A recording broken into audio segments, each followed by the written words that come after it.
Rashmi Halker Singh. I'm the Deputy Editor of Headache. I'm joined today by the current president of the American Headache Society and the recent first author of a publication entitled Calcitonin Gene-Related Peptide CGRP-Targeting Therapies are a first-line option for the prevention of migraine, an American Headache Society position statement update.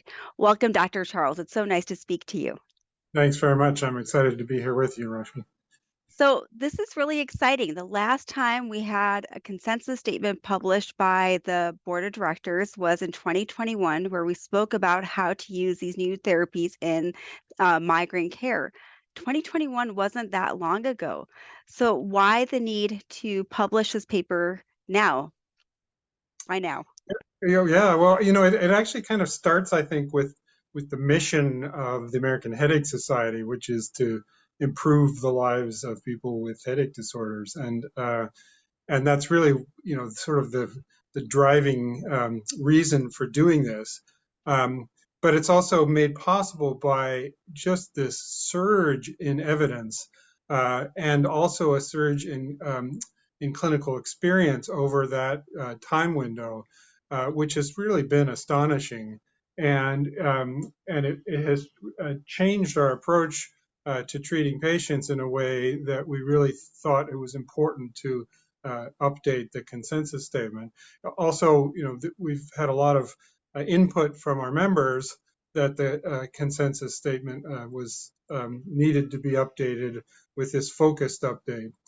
I think one other thing just to say quickly is that the previous consensus statements were really broad and dealt with a variety of different treatment approaches, and as a result, those are very time-consuming and hard to develop.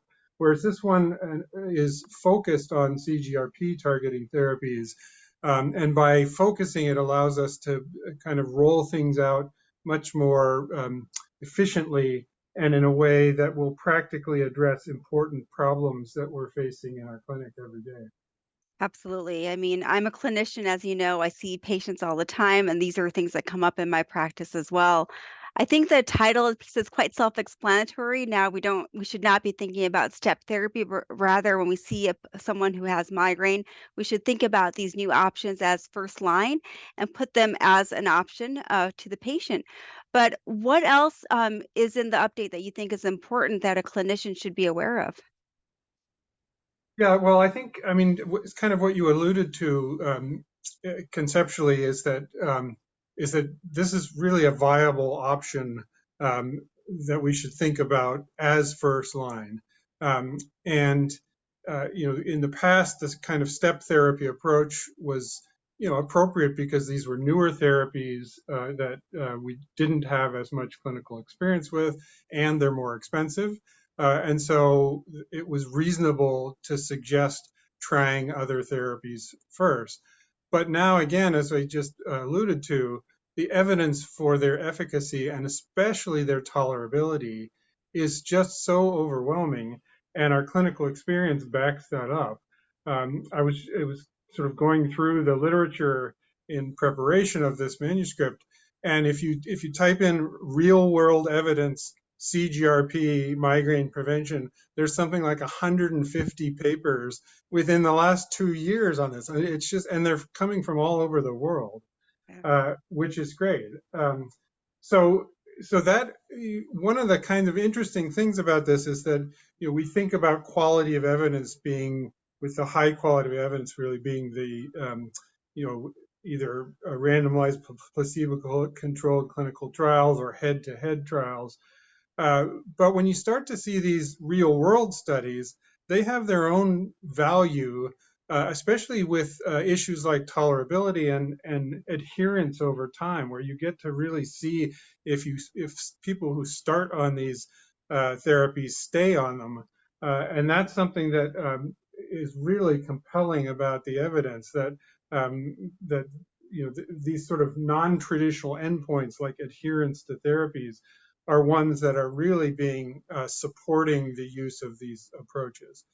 The other things I guess I would point out are what comes out of some of the formal clinical trials and also some of the real world evidence is that the therapies work even in patients who've tried a host of other preventive therapies and failed them either due to lack of efficacy or tolerability. So that's a very important point.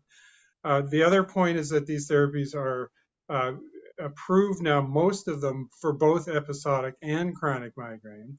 And so that's something that is a takeaway from the study that really supports the use of these therapies.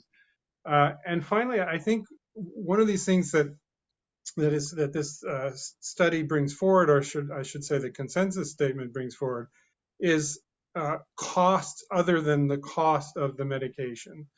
So costs in terms of healthcare utilization, costs in terms of um, acute medication use, and then costs to the patient. Personal costs, loss of work, productivity, loss of quality of life, and these are costs that we often haven't really factored in terms of decision making about therapies, but it really behooves us to do that given the evidence supporting these CGRP targeted therapies.